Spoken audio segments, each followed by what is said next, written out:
저희 같이 필기 봤는데 저 떨어지고 언니 붙었거든요. 얘 시작한 지 거의 뭐 한 2달 됐어. 네, 그런 거 떨어지고. 새우가 짜는.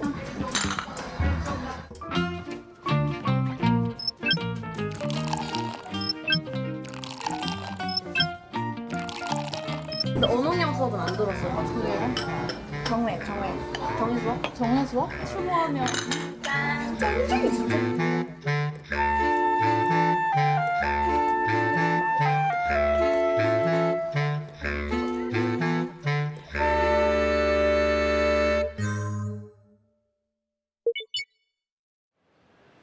조만간 27살이 되는 동갑내기 청춘 3명. 얼마 전까지만 해도 비슷한 고민이 있었습니다. 일단 대학교를 졸업하면서 내가 어떤 거를 잘하는지에 대해서도 잘 모르니까 진로에 대한 고민도 있었지만 취업을 하고 싶었으나 대학을 졸업하고 나서요. 그게 잘 안 됐어요. 그래서 결국은 좀 이 알바 저 알바 전전을 하다가 제가 만약에 이번 기회를 놓치면 다시 또 저는 취직 생활을 해야 되기 때문에 규내와 성은, 보라 씨는 부서는 다르지만 이 회사 팀장입니다. 직원 수 2만여 명, 세계적인 스포츠 브랜드의 신발을 만드는 인도네시아 최대 규모 회사인데요. 2년 만에 취준생에서 팀장이 된 3명의 청춘. 빨라도 너무 빠른 특급 승진인데 그 사연이 궁금해집니다.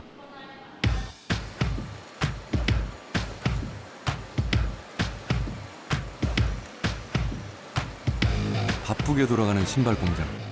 규내 팀장은 신발 생산 관리를 총괄하고 있습니다. 하루에 신발 수만 켤레가 생산되는 이곳에서 신경 써야 할 점은 한두 가지가 아닌데요. 특히 팀 내 2천여 명의 직원을 관리하는 일이 아직은 많이 버겁습니다.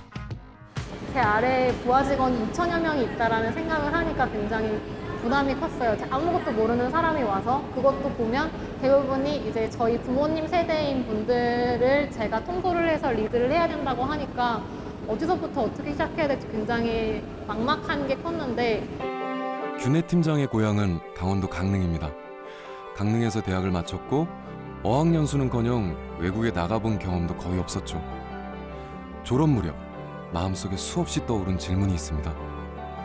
우물 밖에는 뭐가 있을까? 무식하면 용감하다라고 해서 정말 아무런 준비 없이 왔거든요. 근데 막상 부딪히고 보니까 분명히 언어적인 부분도 힘든 것도 있고 문화적인 차이 이런 데서 힘든 부분도 있지만 오히려 더 좋은 점들이 많아서 그 부분들이 커버가 되는 2016년 제주도에서 열린 한상대회. 취준생이던 규내 씨는 이 자리에서 한상기업 면접을 보고 인턴 기회를 잡았습니다. 인턴 기간은 2개월. 나중에 한국에 돌아가더라도 후회는 하지 말자는 마음으로 일을 배웠습니다. Sebenarnya tipe orangnya seperti apa? Orangnya baik orangnya. Dia bisa berkolaborasi dengan tim member sama orang Indonesia, dia bisa nyatu dan adaptasinya dia cepat. Terus untuk informasi apa, dia komunikasinya ke kita juga lancar. Dan dia mau tahu, oh orang Indonesia ini seperti apa. Kalau dia di sana dia seperti apa. Jadi kalau dia nggak tahu dia tidak pernah malu bertanya. 여성 직원이 대부분인 일의 특성상 먼저 마음을 열고 다가가니 의외로 일이 쉽게 풀렸죠. 직원의 이름과 얼굴 그리고 가족 관계를 안다는 것은 생각보다 중요한 일이었습니다. 정말 업무랑 관련이 없다고 해도 어떻게 사시는지, 몇 명의 가족이 있고 가족들은 건강한지, 또 일하면서 애로사항은 뭐가 있는지, 앞으로 나한테 바라는 게 어떤 게 있는지, 내가 뭘 도와줄 수 있는지 이런 거를 메모를 하면서 아, 이런 부분이 부족하구나, 이런 걸 내가 앞으로 채워줄 수 있겠구나, 이런 걸 스스로도 좀 파악을 하고. 세계 4위 인구 대국으로 39세 이하 젊은 인구가 60%가 넘는 인도네시아. 풍부하고 저렴한 노동력 덕분에 제조업이 발달했지만 관리자급 인력은 턱없이 부족합니다.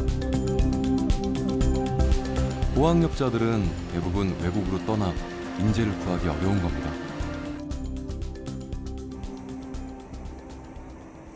바로 옆 건물.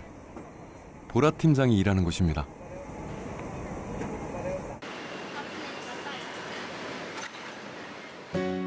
보라 팀장은 제주도에서 태어나 자랐습니다. 그녀 역시 제주도에서 열린 한상대회에서 인턴 기회를 잡았죠. 늘 버킷리스트를 마음에 품고 있던 덕분에 용기를 낼 수 있었다고 합니다.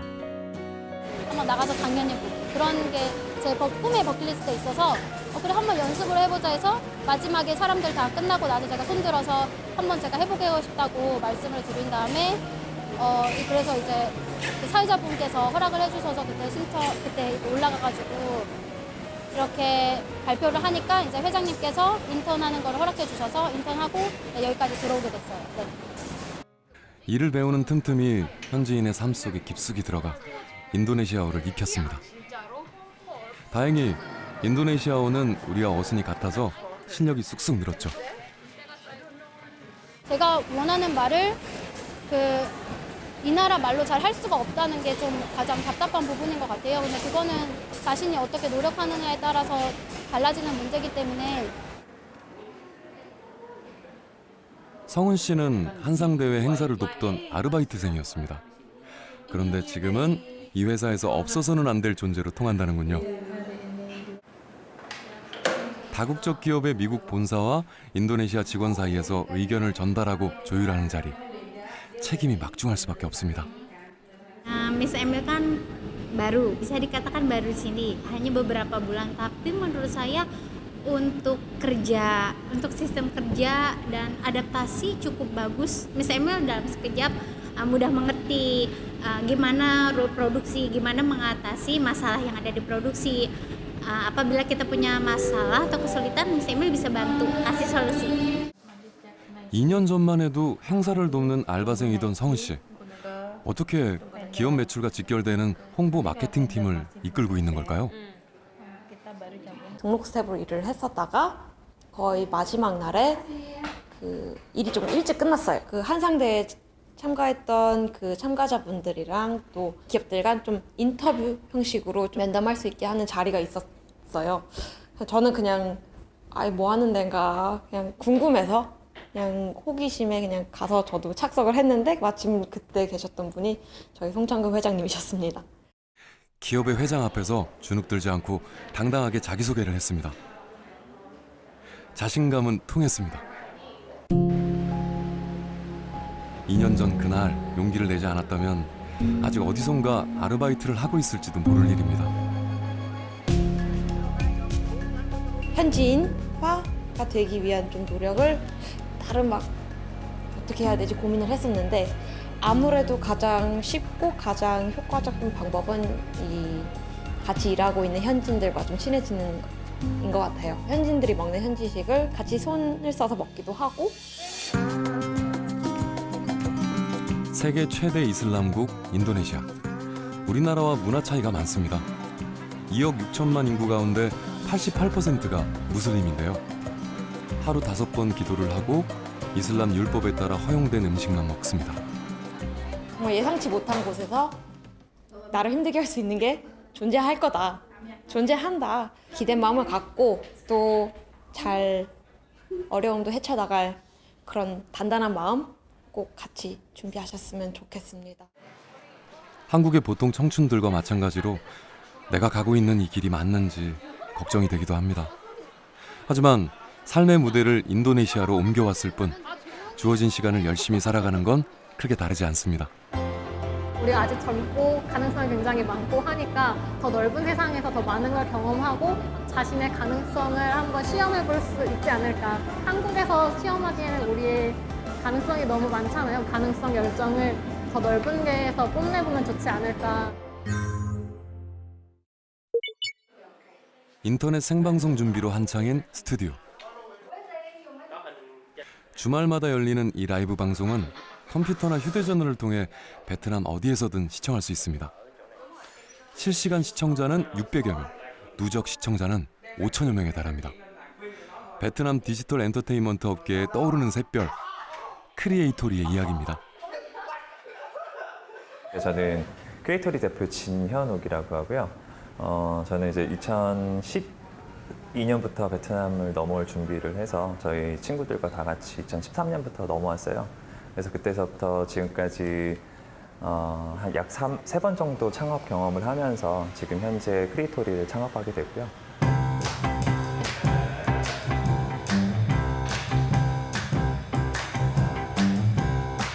우리는 인터넷과 모바일 콘텐츠 제작자를 크리에이터라고 부르는데요. 크리에이토리는 재능 있는 크리에이터를 발굴해 온라인이나 모바일로 콘텐츠를 유통하는 기업입니다. 게임부터 먹방, 토크쇼, 그리고 일상생활을 보여주는 브이로그까지 다양한 콘텐츠를 선보이고 있죠. 베트남에서 잘 나가는 크리에이터인 퓨퓨도 이 회사 소속입니다. 유튜브 채널 구독자 수만 250만 명. 퓨퓨가 이 회사와 계약한 이유는 뭘까요?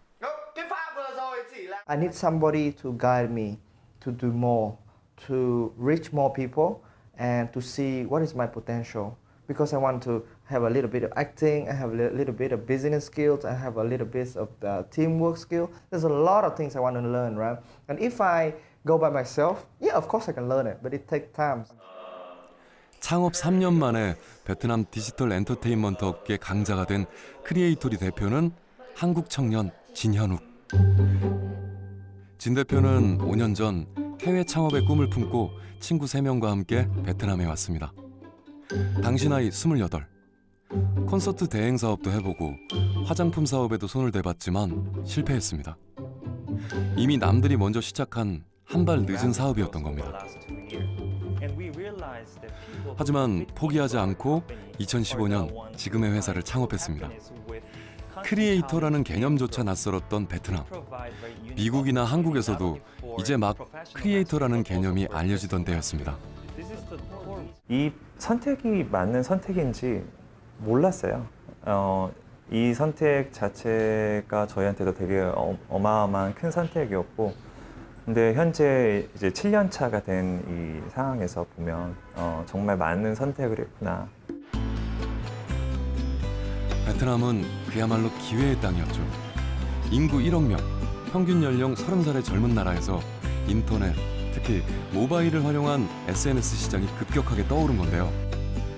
크리에이토리가 선보인 콘텐츠에 베트남 젊은이들은 열광했습니다.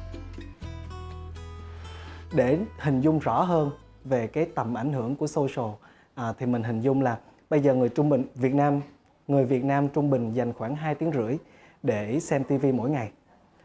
Tuy nhiên là sử dụng internet người ta dành khoảng gần 7 tiếng. Trong đó người ta dành khoảng hơn 2 tiếng rưỡi là để sử dụng cho social, là các mạng xã hội Việt Nam bao gồm như là Facebook, Zalo, các forum vân vân. Nếu như truyền hình không ít ra là ở Việt Nam, nếu như truyền hình không thay đổi hoặc là tự khẳng định mình bằng những sản phẩm chất lượng thì YouTube sẽ lấn át truyền hình. Sẽ không có nghĩ đến chăm sóc này nữa, tại vì ở đây quá tuyệt vời rồi. Vừa mới kêu lên các bạn, wow siêu bổ luôn á. Trong đây thì có bắp, cà rốt, rồi là hành tây, hành, rồi có trứng. 한국인 크리에이터도 있습니다. 어릴 적 가족과 함께 베트남으로 이민 온 한국 청년 우씨. 먹방 전문 우씨는 구독자 수 100만 명이 넘는 유튜브 스타입니다.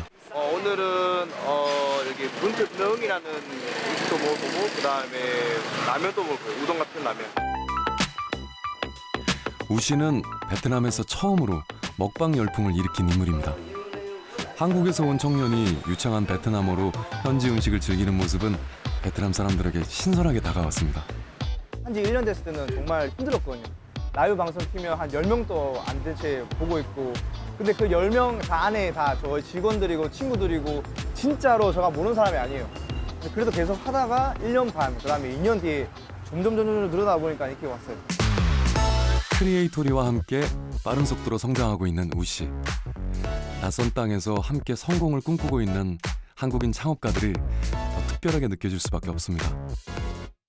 되게 캄캄한 미래인데 그냥 해보자 된다라는 그런 결심과, 아무리 이제 일이 힘들고 좋다 해도 항상 그 4명은 항상 얘기하고 항상 이렇게 의논하거든요.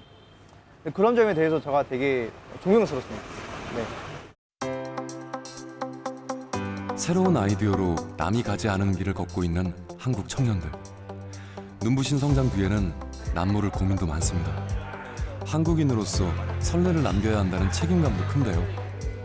해외 창업을 꿈꾸고 있는 청년이 있다면 선배로서 해주고 싶은 말도 많습니다. 성공과 기회를 잡기 위해서는 가장 중요한 요소 3가지가 있다고 봐요. 첫 번째는 제가 가진 어떤 능력, 스킬일 거고요. 두 번째는 제가 속해 있는 환경, 장소일 거고, 그리고 마지막으로는 제가 살고 있는 이 시대, 2018년이 되게 중요한 것 같아요. 이게 또 지금 당장 한국에 필요한 것인가? 아니면 한국에 당장 필요하지 않지만 그래도 외국에 필요할 수 있지 않을까라는 자신의 고찰을 좀 통해서 한번 생각해 보면 좋을 문제 같아요. 네.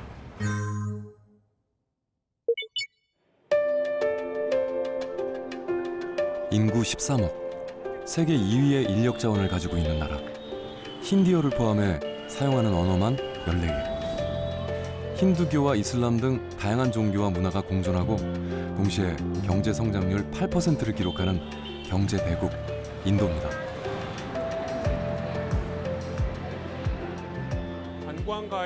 하지만 아직 우리에게 인도는 가까이 하기엔 너무 멀고 호기심보다 두려움이 앞서는 나라입니다. 여성에 대한 범죄가 끊이지 않고 있는 인도에서 미지의 나라 인도에서 스타트업에 뛰어든 한국인이 있습니다. 그가 인도에서 주목한 건 핀테크 시장입니다. 4년 전 인도로 건너와 애플리케이션을 개발한 이철원 대표. 선불 요금제로 휴대전화를 사용하는 사람들에게 잔액 확인과 요금 충전 서비스를 제공합니다. 이른바 모바일 지갑인 셈인데요. 13억 인구 중에 10억이 모바일 유저고 그 중에서 한 9억 이상이 다 선불제 유저들이에요. 남은 잔액이 얼마인지 핸드폰을 사용할 때 그에 대한 궁금한 것들이 많아서 그 잔액을 확인하기 위한 서비스를 처음에 만든 거고요. 지금은 이제 저희가 그 잔액 확인에 기반해서 잔액 충전, 모바일 결제, 모바일 금융 서비스로까지 지금 확대를 하고 있는 상황입니다. 통화요금을 미리 결제한 뒤 휴대전화를 사용하는 선불요금제. 인도는 전체 모바일 인구의 90%가 선불요금제를 사용합니다. 특히 은행 계좌를 만들 형편이 못 되거나 신용카드를 발급받지 못하는 저소득층은 선불요금제를 사용할 수밖에 없는데요. We are not very worried about the high-income people because they have access to all the instruments, including the PPIs and wallets and what have you. So generally, those people who typically have a credit card, a debit card. So you mean low income, targeting low income people would Yes. be the start of the Yes. fintech business. 이철원 대표가 개발한 이 앱은 복잡한 절차 없이 휴대전화 요금 잔액을 확인하고 추가 금액을 충전하도록 도와줍니다. 전기요금 같은 공과금도 간단하게 낼 수 있습니다. 한국에 계신 분들은 좀 이해하기 어려운 환경입니다. 그래서 왜 굳이 내가 내 남아있는 모바일에 잔액을 확인해야 되는가 라는 거에 대한 의문을 가질 수가 있는데, 여기는 나라 특성상 그리고 모바일 환경 특성상 그런 부분이 분명히 필요하고요. 저희가 이제 타겟으로 하는 거는 그것보다는 좀 낮은 소득층의 유저를 타겟으로 하고 있습니다. 수도 뉴델리에서 자동차로 3시간 거리. 인구 5천 명의 시골 마을입니다. 소똥을 연료로 만들었을 만큼 낙후된 지역인데요. 구멍가게조차 쉽게 찾아볼 수 없을 정도로 편의시설이 부족합니다.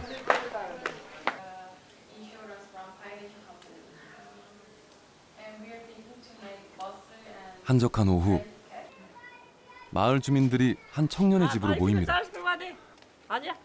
마을 주민들의 휴대전화 요금 충전과 공과금 납부를 도와주는 25살 청년 아디티아. 주민들은 공과금을 내려면 마을에서 20km 떨어진 상점까지 가야 했습니다. 스마트폰을 살 형편이 안 돼 애플리케이션을 이용할 수 없기 때문인데요. सुविधा यही है कि हमें दूर नहीं जाना पड़ता। एक तो अड्डे पे एक दुकान वहाँ पे नहीं जाना पड़ता, यही पड़ोस की पड़ोस में हो जाता है। एक वो ऐसे भाई की तरह अपने इनकी फ़ोन मार दो एक बार जब भी रिचार्ज कर देता है। बहुत बढ़िया है, तो हमारे लिए तो सुविधा सारी है, कभी भी रिचार्ज करवा लो, बाहर जा तो भी कॉलिंग पे रिचार्ज हो जाता है।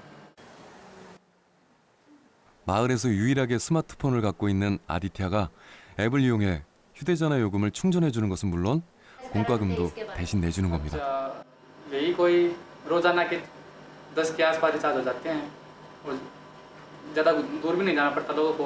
थैंक यू भी बोल के जाते हैं, हाँ भाई ये रिचार्ज कर दिया, और कॉलिंग पे भी रिचार्ज हो जाते हैं। और जो ट्रू बैलेंस में तो लोन सर्विस भी दे रखी है, तो अच्छी कैशबैक भी अच्छा है। 인도 모바일 인구 10억 명 가운데 7억 명 이상은 여전히 스마트폰이 아닌 구형 휴대전화, 피처폰을 씁니다. 아디테아 같은 청년을 많이 늘려서 앱 사용자를 늘리고 열악한 마을 주민들의 삶의 질도 높여가는 게 밸런스 히어로의 목표라고 하네요. 그 인도 전역에서 보면은 굉장히 낙후되어 있고 뭐 전기세를 내려가기에도 10km, 20km를 떨어져 있는 곳까지 가야 되는 경우가 굉장히 많은데 이런 친구가 동네에 한 명 있다면 이 친구를 통해서 뭐 여러 가지들이 가능한 거죠. 전기세를 내는 것뿐만 아니라 뭐 송금이라든가 은행 업무, 향후에는 대출이나 뭐 보험이나 여러 가지들을 직접 이제 할 수 있는. 사실 인도에 진출하는 외국 기업은 상위 계층을 목표로 사업을 시작하는 경우가 많습니다. 성공한다면 큰 돈을 벌 수 있기 때문이죠. 하지만 이철원 대표는 오히려 빈부격차가 큰 인도에서 저소득층을 공략해야 미래가 있다고 판단했습니다. 그런 유저들에게 핀텍 서비스나 디지털 파이낸스의 경험들을 제공하는 게 실제 인도가 처한 문제들을 디지털리 풀 수 있는 핵심 문제라고 파악을 하고 있는 부분이 하나가 있었고, 비즈니스적으로는 사실 그 유저들이 저희는 훨씬 더 큰 강한 어떤 비즈니스적 오퍼튜니티를 만들어낼 수 있다고 봅니다. 편견은 편견일 뿐. 인도는 어느 나라보다 외국인에게 개방된 시장입니다. And you've seen a lot of American companies do very well here. A lot of Chinese companies are doing very well. And it is not just one aspect of the internet, but the full stack, you know. So I think it's a very happy market to play with, and the rules are equal for all of them. That's the greatest thing about the internet market. 개방된 시장이라고 해도 신중함은 필수죠. 이 대표는 치밀한 계획과 함께 시간을 투자해서 경험해보는 것이 중요하다고 말합니다. 제일 중요한 거는 저는 이 나라에 대한 어떤 선입견과 두려움을 없애는 거라고 생각을 해요. 근데 그게 뭐 사실 모든 종류의 해외 사업은 다 닥치는 어떤 챌린지들인데, 사실 그거는 저는 한 6개월 정도 와서 살아보는 게 제일 중요하다고 생각을 합니다. 한 6개월 정도만 여기서 살고 부딪혀 보면 자연스럽게 이 나라를 파악하실 수 있을 거고, 그 기반 위에서는 저는 어떤 비즈니스든 가능하다라고 생각을 하거든요. 누구나 청춘을 삽니다. 그 속에서 꿈과 삶, 도전과 실패, 그리고 성취와 좌절까지 다양한 고민과 문제를 마주하는 건 당연한 일입니다. 삶이란 여정에서 이제 막 걸음마를 뗐을 뿐 어디로 걸어갈지는 스스로 선택하면 되죠. 여러분은 어디로 가고 싶은가요?